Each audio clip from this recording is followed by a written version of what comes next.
When setting up for painting, I always try to stress the importance of having your reference as close to your painting surface as possible. In the studio, especially if I'm working from life, me being right-handed, I tend to have the model or the sitter towards my left. And so when I'm painting with photographic reference in this case, we're seeing here a quick little Photoshop mishmash of photos that I took while on hikes this summer with my wife up in northern Georgia, and put everything together to create a little gnome home. I'm going to do that as a demonstration. The demonstration I'm going to start with you guys on this particular approach will be an alla prima approach. As you see, there is no preliminary sketch. I will just start painting away using my eye, measuring to get proportions correct. I'm not trying to get an exact copy of my photographic reference. It is there to refer to, hence reference. This is not a copy, this is painting from the inspiration of reference. One of the things I do want you to take note of, me being right-handed, I have my studio set up so that I have very well color balanced light on the upper left of my studio. So the light comes in this direction and casts across so that when I have my brush on, you see there's no shadow in front of me. Nothing, no kind of funny shadow comes across the painting to distract me. It goes to my right. So if you're left-handed, I would suggest you do just the opposite. I work in a studio light that emulates as close as possible to perfect neutral daylight settings.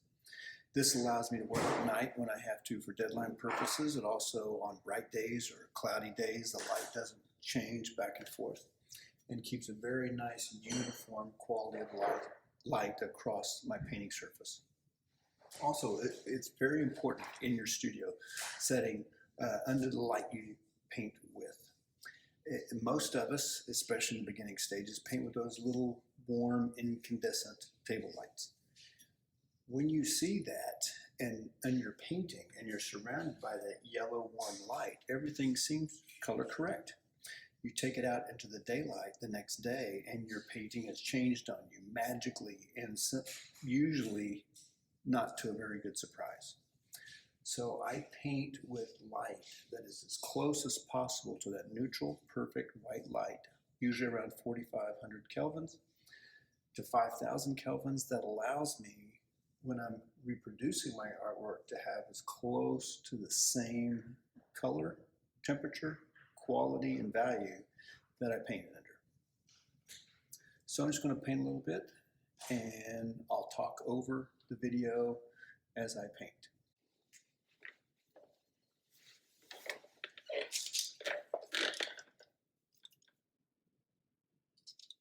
I'm going to start with just a little bit of mineral spirits. I always keep a couple of paper towels close at hand. I like to wipe off or brush off the excess spirits.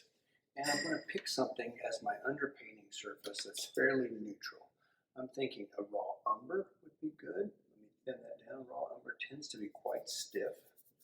I'll put just a little bit of my liquid to help speed this underpainting and drying up quite fast, so that we can see it's a nice, just brown color.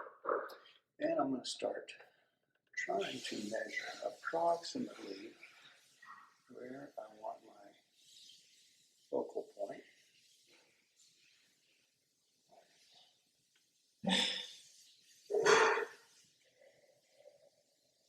The placement of my visual objects.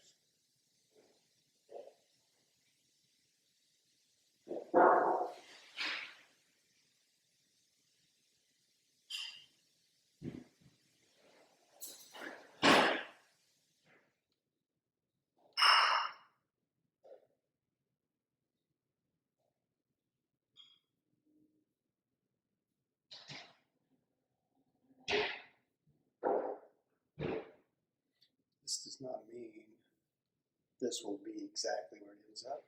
This is a process. One of the things I often tell my students that the only stroke that's perfect, is the first one. Every painting stroke or mark after that is an adjustment. Don't look at it as mistakes, just look at it as adjustments. The alla prima approach is one of those that can be very daunting because you are painting the picture start to finish, warts and all, and it can be one of those things that can be very intimidating with the results that you may or may not get. Sometimes it doesn't work out the way you want it to.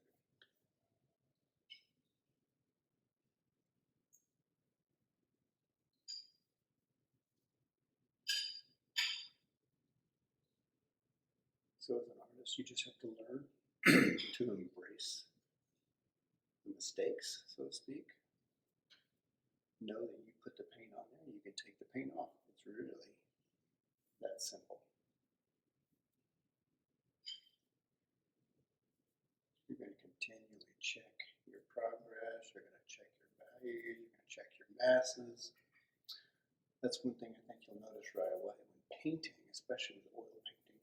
It's such a forgiving medium. Whereas acrylic, one of the blessings is that it dries so fast, and one of the curses is that it dries so fast.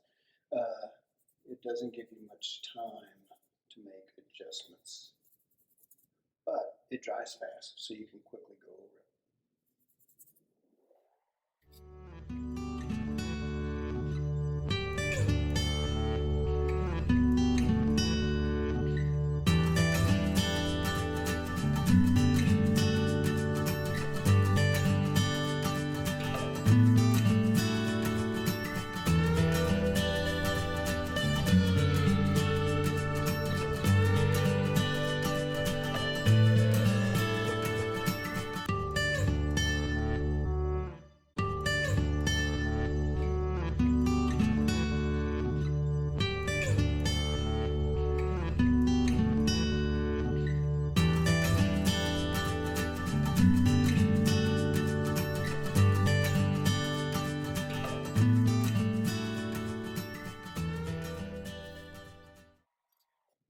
See, while the paint is still wet, all I have to do is apply a little bit of spirit so I can use it almost like an eraser and just erase my paint away.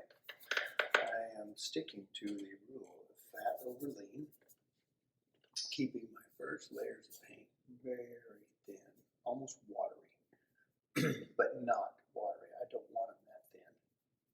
One of the things you may notice from time to time is me drying off my brush. I want the paint wet and thin, but not watery. I don't want this to be soppy watercolor. Something else you may notice the way I work, by keeping the light high, when it bounces, it comes at this angle and then bounces down below, so there's no glare coming back into my eye. Also, you can see that the paint is still fairly thin, but stiff. If I add spirits, you can see what would happen. So it would run, and that's why I don't want it to be too watery. And that's not going to kill anything. It's oil. So I just wipe it away, and it evaporates, and it'll even leave some interesting textures that I may or may not decide to keep into the paint.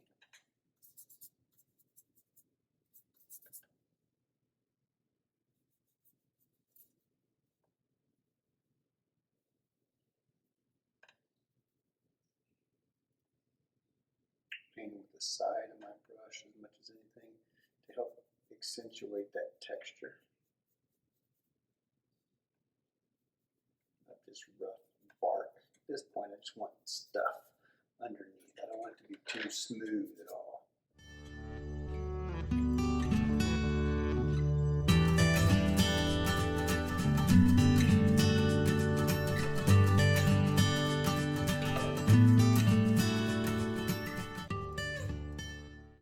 Using a fairly good sized brush. It's not small. I'm just sketching with it at this point, getting some paint down. I don't want to use too many details. I don't want to get lost in details.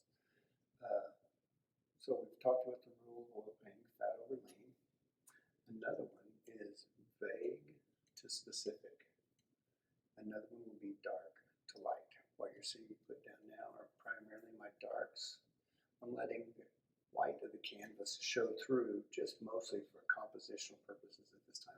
Before everything is said and done, I will cover the whole painting with paint and then really bring up my lights.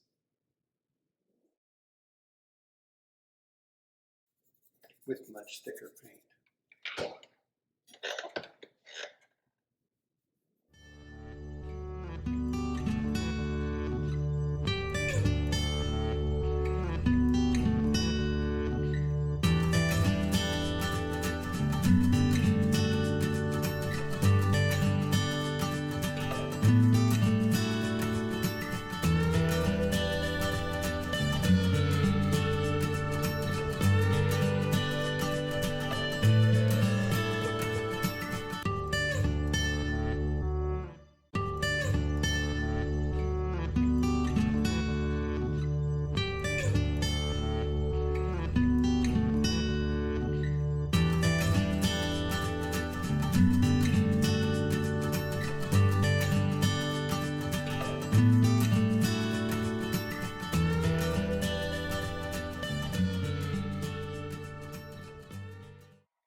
You can see what I'm doing now, using just the side of the brush to push and pull to create within. The paint is still very soft and workable, so I can start adding some of that movement of the bark, give it some interest and play if I don't like it. But I'm not married to it. It doesn't have to stay there.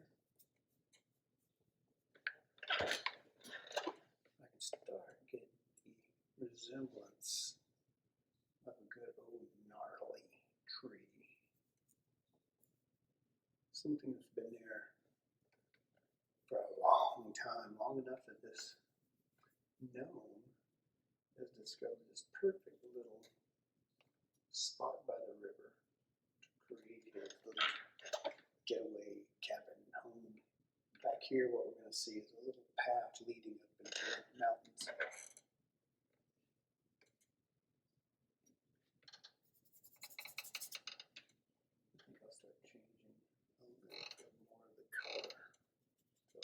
Oranger. And the reason I'll do this orange is because when I paint green over it, this little red-orange color will show through. But for right now, it just gives me some deep orangey color that will be very interesting as an undercolor coming through where my grass or moss, probably in this case, will be later.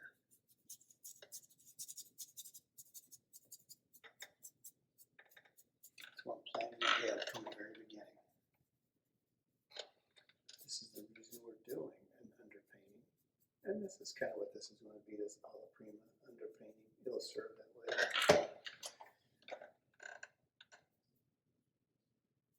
I can come back and work on this day after day after day, week after week. I wish to, building up these layers until I'm comfortable. I can scrape it away, I can start all over again. This paint today, the way I'm working, will be, because it's so thin, will be dry tomorrow. But even if it's dry, I can take some of it off with a scraper and a little bit of a turf or mineral spirits in this case.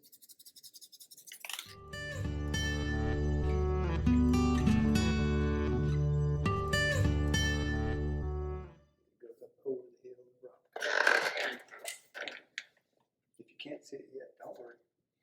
It's like the imagination. And you know, dwarves have been very good at hiding themselves for millennia. So if you can't see it yet, it's just the magic of the dwarf working against you. That's all it is.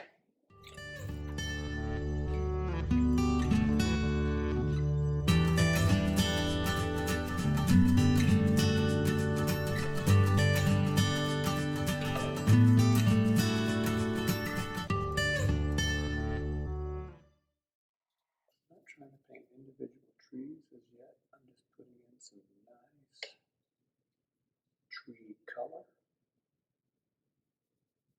That will serve as a nice green.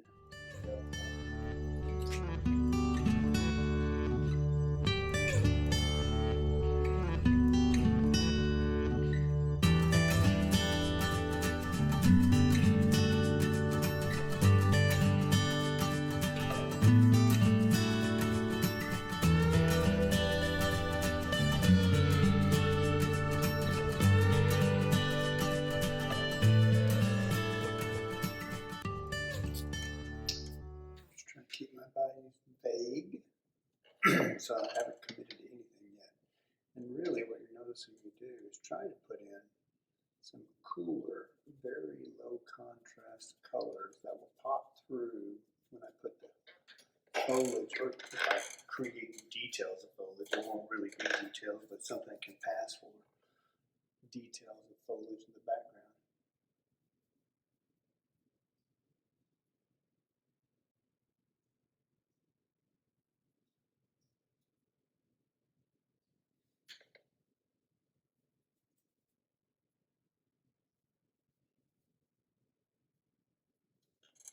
Actually, I think I'm going to bring that lighter. I think I'm going to put later like a portion of this tree has a few branches in front, so we might see a big cop of dark leaves there in the foreground, which will really help push that back also. So you make that a little bit lighter. The filtered moisture light, making that recede into the distance.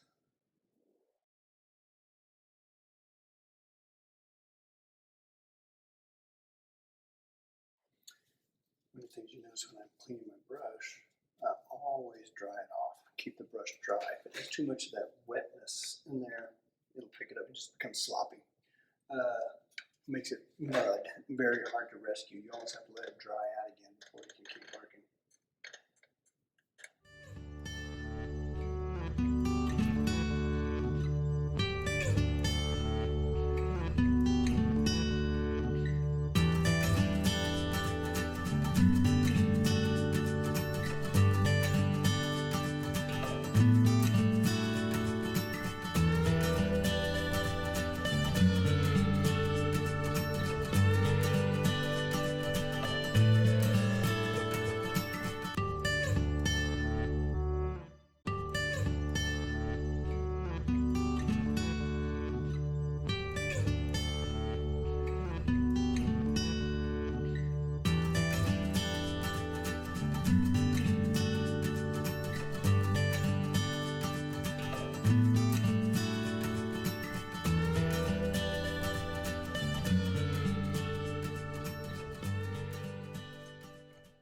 Now for my digital painters, I really don't approach my digital painting much differently than I do my traditional painting. I can do it any way. I can do like I'm doing here, just start with big masses, start painting, pushing, pulling, go on top of. I might, especially in the beginning stages of a digital painting, do exactly what I'm doing here. Change up my rough brushes for texture. The good thing about oil painting is I can make this one brush do so much. I can make it thin, I can make it thick, I can give it texture. It's hard to do with a digital brush, so you have to change up your brushes. But don't worry too much about brushes at this stage. What you're doing are primarily masses and values. And I would probably even keep it on the same layer and not even worry about layers yet too much at this point. Just wanting to play, let the paint, or if you're digitally painting, let the pixels just get pushed around. You're not committing anything yet. You've got some reference. You're using your reference as a starting point, as a place to refer to, but you're not lost in the reference yet. It's not something you have to commit yourself to. You might see something that sparks an idea, a response. You can abandon your reference altogether. Nothing wrong with that.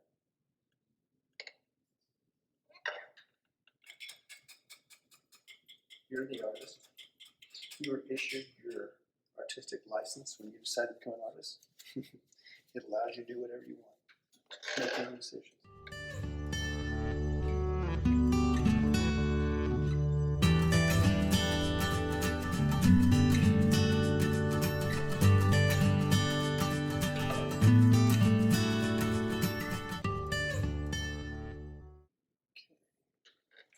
I think we've got enough structure here. I can start actually coming close to painting a little bit of this in the background again. And you think, well, what have you been doing? Well, I'm kind of playing and pushing and laying in colors and values. I'm trying to see this waterfall area come through here and then come back over the waterfall to a stream around. And I'm looking for it and finding it at the same time. It's not always there. And the other thing is I'm trying to lay in color that I can then paint on top of, so I don't have to paint the darks in between, so I can paint some of my values in.